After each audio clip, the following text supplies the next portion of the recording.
नमस्कार। आज की कहानी का टॉपिक है मित्रद्रोह का फल।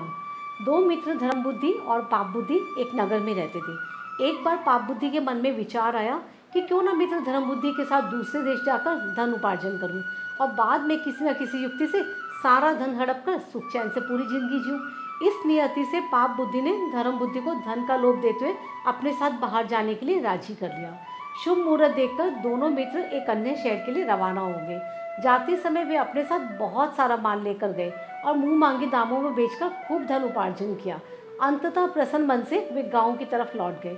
गांव के निकट पहुंचने पर पाप बुद्धि ने धर्म बुद्धि को कहा कि मेरे विचार से गांव में एक साथ इतना सारा धन ले जाना उचित नहीं है।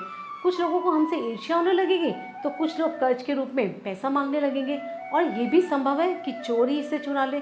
तो मेरे विचार से हमें कुछ धन जंगल में किसी सुरक्षित स्थान पर गाड़ देना चाहिए। सीधे सीधे धर्म बुद्धि ने पाप बुद्धि की बात मान ली। वे किसी सुरक्षित स्थान पर दोनों ने गड्ढा खोदकर अपना धन गाड़ दिया और घर की ओर चल पड़े। बाद में मौका देकर एक रात को बुद्धि ने वहां गड्ढे से सारे धन को चुपके से निकाल लिया और हथिया लिया।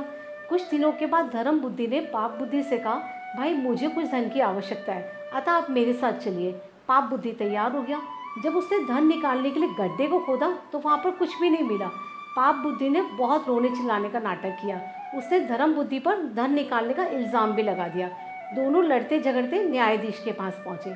न्यायाधीश के सम्मुख दोनों ने अपना अपना पक्ष प्रस्तुत किया। न्यायाधीश ने सत्य का पता लगाने के लिए एक दिव्य परीक्षा का आदेश दिया। दोनों को बारी बारी से अपने हाथ जलती हुई आग में डालने थे। पाप बुद्धि ने इसका विरोध किया और उसने कहा कि वन देवता इसकी गवाही देंगे। न्यायाधीश ने यह मान भी लिया। पाप बुद्धि ने अपने बाप को एक सूखे हुए पेड़ के खोखल में बिठा दिया।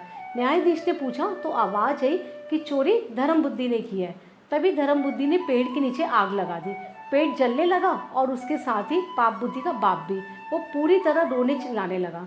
थोड़ी देर में पाप बुद्धि का पिता आग से झुलसा हुआ उस वृक्ष की जड़ में से बाहर निकला। उसने वन देवता की साक्षी का सारा भेद भी प्रकट कर दिया। न्यायाधीश ने पाप बुद्धि को मौत की सजा दी और धर्म बुद्धि को उसका पूरा धन दिलवा दिया।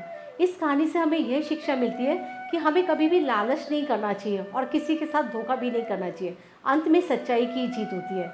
धन्यवाद। नमस्कार।